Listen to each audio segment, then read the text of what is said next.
Halo ladies and gentlemen, selamat datang di Wall Story. Terima kasih sudah mengklik video ini dan enjoy the story. Dan oke, gak usah berlete-lete lagi, langsung aja kita lanjutkan alur cerita. Let's go off, relax.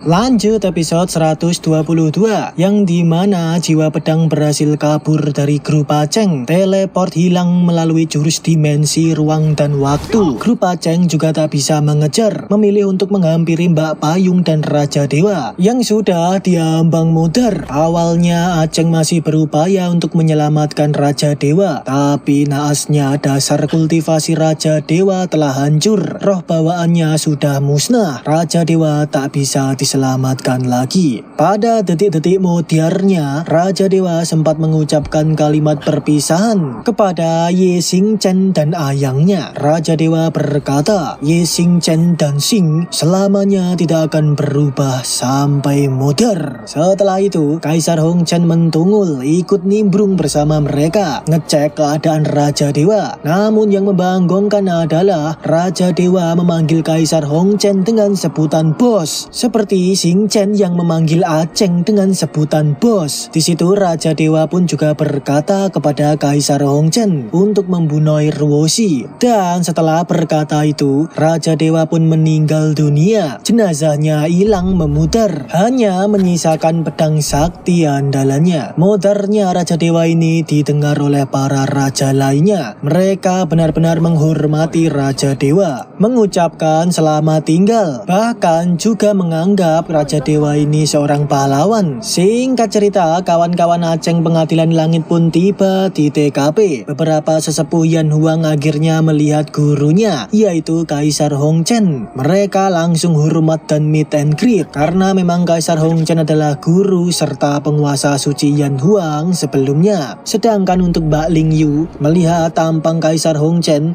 ia pun seketika teringat kenangan lamanya pada saat masih bersama dengan Kaisar Hong Chen, dan juga secara tiba-tiba membuat Mbak Ling Yu berubah aneh, seolah-olah ada aura yang membuat Mbak Ling Yu menjadi tak terkontrol, seperti kesurupan. Tapi bagusnya bapaknya Mbak Ling Yu dan Aceng bisa dengan cepat menjompa-jampi mantra sakti, menetralkan Mbak Ling Yu yang bersikap aneh. Singkat cerita, setelah kejadian itu, semua orang pun balik ke Pengadilan Langit. Mbak Ling Yu pun terbangun dari semaputnya dan sudah kembali normal, langsung bergegas menuju ke tempat Kaisar Hong Chen berada. Karena bagusnya kali ini Kaisar Hong Chen ikut beristirahat di Pengadilan Langit. Singkat cerita, sesampainya di TKP, ada Mbak Ren Huang yang merawat Kaisar Hong Chen. Mbak Ling Yu pun langsung ngamplok Kaisar Hong Chen, berpelukan teletabis. Bersamaan dengan itu, Aceng mentungul mencari Mbak Ren Huang dan terbanggongkan melihat situasi yang terjadi. Sebenarnya ada apa dengan Mbak Ling Yu? Kok kayak Kaisar Hong Chen dan Mbak Ling Yu ini adalah beneran suami istri? Apa itu iya? Dan bapaknya Mbak Ling Yu akhirnya menjelaskan fakta yang sebenarnya. Beliau berkata, dulu dia pernah mengirim Mbak Ling Yu ke dunia manusia untuk berlatih. Tak sengaja bertemu dengan Kaisar Hong Chen yang sedang linglung dan pelengah-pelengeh tak punya ingatan. Mbak Ling Yu pun naksir dan jatuh cinta pada Kaisar Hong Chen. Alhasil agar Mbak Ling Yu bahagia, dinikahkanlah Kaisar Hong Chen dan Mbak Ling Yu, meskipun pada saat itu Kaisar Hong Chen masih linglung. Selanjutnya, bapaknya Mbak Ling Yu mencoba membantu Kaisar Hong Chen supaya mendapatkan ingatannya kembali. Tapi tak disangka, malah memicu kekuatan yang tersembunyi dari dalam tubuh Kaisar Hong Chen. Seketika berubah menggila, koar-koar untuk membunuh Ruoshi dan langsung cabut cabut pergi meninggalkan Mbak Lingyu. Tak pernah kembali lagi sejak saat itu. Mbak Lingyu mencoba mencari dan hasilnya zong. Endingnya hati dan pikiran Mbak Lingyu terpengaruh. Kekuatannya juga mulai tidak terkendali. Ada kecenderungan untuk menghancurkan diri sendiri. Karena terpaksa, bapaknya Mbak Lingyu menyegel ingatan Mbak Lingyu. Hanya dengan begitu, cara untuk menyelamatkan Mbak Lingyu. Makanya pada saat Ajeng muncul, bapaknya Mbak Lingyu langsung berinisiatif jodohin Ajeng dengan Mbak Lingyu. Karena segel ingatan Mbak Lingyu akan segera terbuka. Siapa tahu dengan membuat Mbak Lingyu jatuh cinta pada Ajeng yang tampangnya mirip Kaisar Hongchen, itu bisa menjadi cara alternatif untuk menyelamatkan Mbak Lingyu dari pengaruh hati dan pikiran. Namun kali ini Kaisar Hongchen mentunggul lagi. Ingatan Mbak Lingyu telah kembali juga. Mungkin ini bisa membuat Mbak Lingyu jadi lebih baik. Momen yang sangat pas. Mendengar cerita ini seketika langsung membuat Mbak Ren Huang makduk. Hatinya dedel duel mengetahui ternyata gurunya Kaisar Hongchen telah menikah dengan Mbak Lingyu. Mbak Ren Huang ini patah hati dan memilih untuk langsung cabut dari situ serta menahan air mata. Ajeng pun menyadari kalau Mbak Ren Huang pasti sedang sakit hati.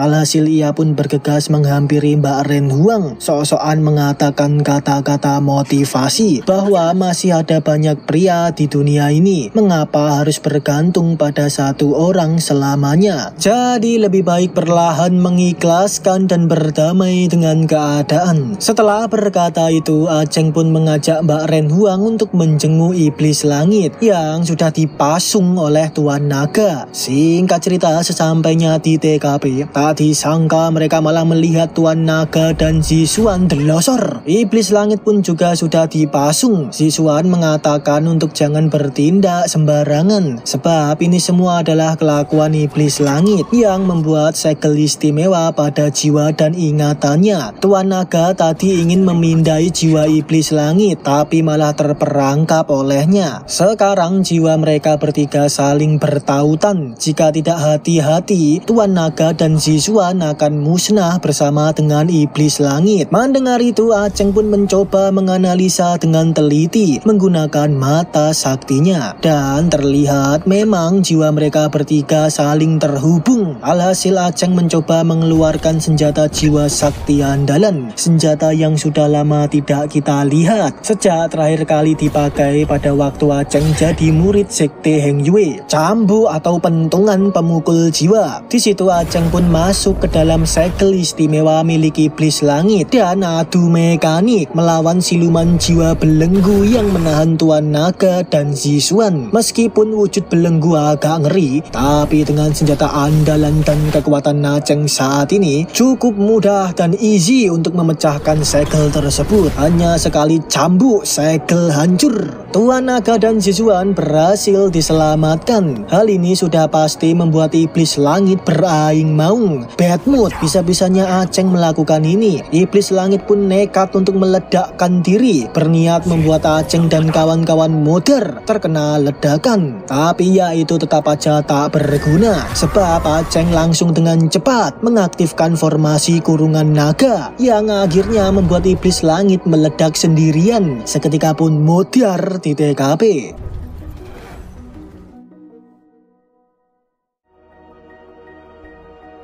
Lanjut episode 123. Scene memperlihatkan Ajeng yang sedang bersama dengan Dede Lin. Di situ Ajeng meminta sedikit darah siluman burung mistis milik Dede Lin, sebab itu adalah siluman melegenda. Darahnya termasuk bahan untuk membuat cenil Heaven. Setelah itu scene flashback ke situasi pada saat iblis langit meledakkan diri tadi. Di situ Tuan Naga berasumsi bahwa iblis langit ini pasti bukan orang dinasti Chu. Tuan Naga hanyalah sepotong sisa jiwa naga kuno Taishu, sedangkan Zixuan hanyalah setetes esensi darah kaisar wanita Donghua. Ingatan yang mereka warisi sama-sama tidak sempurna, jadi nggak bisa menelusuri lebih lanjut, tapi bisa merasakan kekuatan yang tersembunyi dalam diri iblis langit, membuat orang benci dan takut. Maka dari itu, Ajeng harus cepat-cepat membuat cenil Heaven Chen menjadi lebih kuat lagi menuju ke ranah Heavenly Silent karena musuh-musuh yang berdatangan semakin ngeri-ngerong. Singkat cerita, segeralah Aceng menuju ke kota Cenil untuk meminta bantuan para sepuh-sepuh memurnikan Cenil Heaven, dan segeralah mereka bekerja sama untuk memurnikan Cenil Heaven. Hingga waktu pun terus berjalan sampai 9 hari telah berlalu. Aceng dan kawan-kawan tinggal satu langkah lagi untuk membuat Cenil Heaven, dan hasil endingnya sayang sekali mereka gagal dalam membuat Cenil Heaven. Pak Ketua Pil menganalisa kalau resep Cenil Heaven sudah hampir sempurna, tapi mengapa masih gagal? Apakah ada bagian yang mereka lewatkan? Sebenarnya Aceng ini kan sudah punya setengah Cenil Heaven yang dia dapat dulu pada saat di pelelangan, bahkan menimbulkan kekacauan. Banyak orang yang mengincar Cenil tersebut, tapi entah di mana yang setengahnya lagi, sebab Aceng udah ngecek di istana Shisui tidak ditemukan. Makanya solusinya harus membuat setengahnya lagi. Alhasil Aceng mencoba menganalisa ulang sebenarnya di mana letak kesalahan dalam membuat Cenil Heaven. Aceng kan mempunyai mata sakti immortal. Dengan melihat setengah Cenil Heaven, maka ia bisa menerawang bagaimana Cenil itu dibuat sebelumnya. Aceng meneliti dengan detail hingga menyadari tentang kekuatan roh dasar. Mungkinkah membuat Cenil Heaven memerlukan kekuatan roh dasar? Kekuatan roh dasar adalah kekuatan yang dimiliki kultivator ranah Heavenly Silent. Saat naik ke ranah Heavenly Silent, kekuatan jiwa akan disempurnakan dari langit dan berubah menjadi kekuatan roh dasar yang lebih kuat dan bisa meninggalkan tubuh jasmani. Jika memang begini, mana mungkin bisa membuat Cenil Heaven? Kan mereka nggak ada yang di ranah Heavenly Silent. Tapi Aceng masih nggak menyerah. Pasti ada cara lain. Setiap masalah ada solusi. Mungkin aja memang bisa membuat Cenil Heaven tanpa kekuatan roh dasar. Dan scene pun berganti, memperlihatkan Aceng yang sedang COD dengan si Imoet, peri kecil, untuk memberikan 9 pil ginseng gio. Pada momen itu si Imoet menyadari kalau ada energi spiritual aneh yang dibawa Aceng, yaitu tungku dewa kekacauan. Si Imoet ini terbanggongkan. Bisa-bisanya Aceng menemukan pusaka berharga dan tidak berbagi dengannya. Dan Aceng pun mengeluarkan tungku dewa. Si Imoet yang melihat langsung menyadari bahwa ada tulisan kitab langit Dunjia di tungku dewa Aceng. Imoet menginfokan kalau kitab langit Dunjia mencatat segala isi prinsip langit. Jika bisa memahami prinsipnya, maka akan bisa melesat naik ke langit. Tak disangka si Imoet ini lumayan banyak pengetahuan ya. Aceng sendiri juga tak menduga kalau huruf-huruf kecil di Gunung 100.000 kemarin begitu hebat. Latar belakangnya beneran luar biasa. Setelah itu Imoet pun ngasih kabar lagi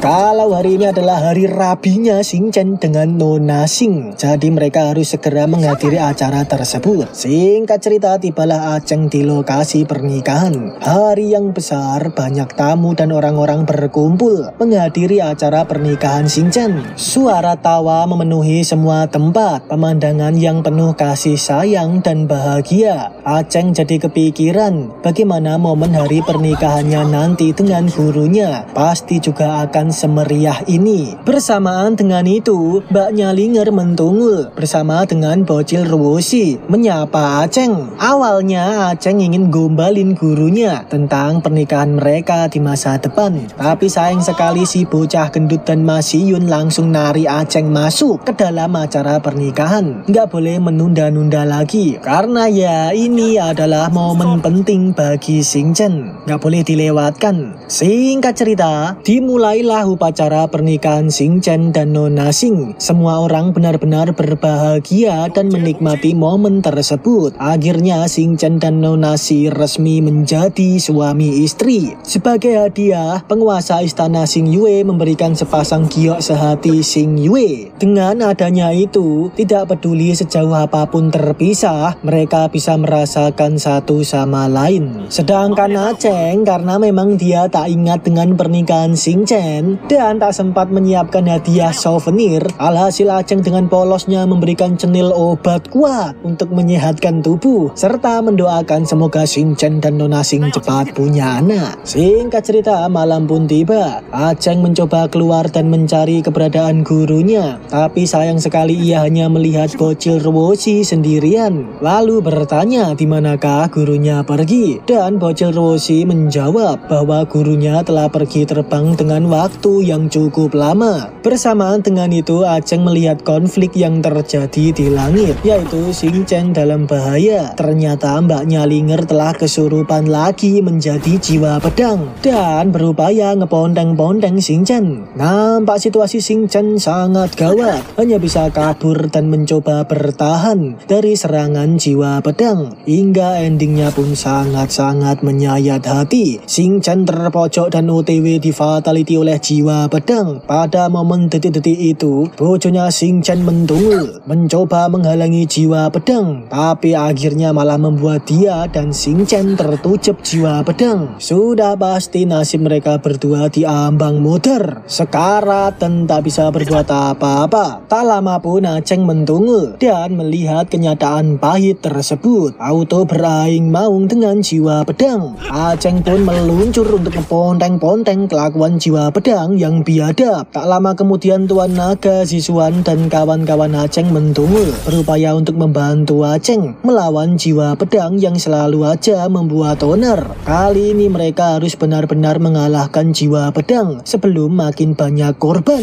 yang dicelakainya. Tapi ya tetap aja jiwa pedang ini tipikal orang yang hit and run. Dia lagi-lagi mencoba kabur melalui dimensi ruang dan waktu. Tapi beruntungnya Aceng, Tuan Naga dan Zixuan bisa dengan cepat ikut masuk ke ruang dimensi tersebut. Mereka bertiga masuk ke dalam dan menyadari bahwa ini adalah ruang hampa yang dibuat jiwa pedang terpisah dari dunia luar. Bisa disimpulkan kesaktian jiwa pedang benar-benar melampaui mereka. Alhasil untuk saat ini mereka harus keluar dulu dari ruang hampa, menemukan jiwa pedang. Kalau enggak mereka akan terjebak di ruang hampa. Bagusnya Tuan Naga punya ingatan ilmu magis untuk mengatasi masalah ini. Sementara untuk situasi Xing Chen dan bojonya, ternyata nasib mereka beneran meninggal. Sebab di situ jenazah mereka sudah tidak ada tanda-tanda kehidupan. Semua orang merasa terpukul dan sedih dengan nasib yang menimpa Xing Chen dan Nona Sing, hidup dan modar bersama. Dan Sing balik ke jiwa pedang yang telah teleport keluar dari ruang hampa. Tapi lah kok pas banget, ia pun langsung diciduk oleh Kaisar Hong Chen. Tampaknya kali ini Kaisar Hong Chen juga akan ngeponteng-ponteng jiwa pedang sampai muter. Ini akan menjadi single yang fenomenal. Dua kekuatan hebat yang saling buy-one. Entah siapa yang akan menang nantinya. Ini akan menjadi pertarungan sengit. Dan episode pun bersambung, ladies and gentlemen. Terima kasih buat kalian yang sudah menonton video ini sampai habis. Kalian benar-benar andalan. Dan oke, ladies and gentlemen, kita tutup videonya sampai di sini aja. Nantikan video terbaru dari We Are Listening.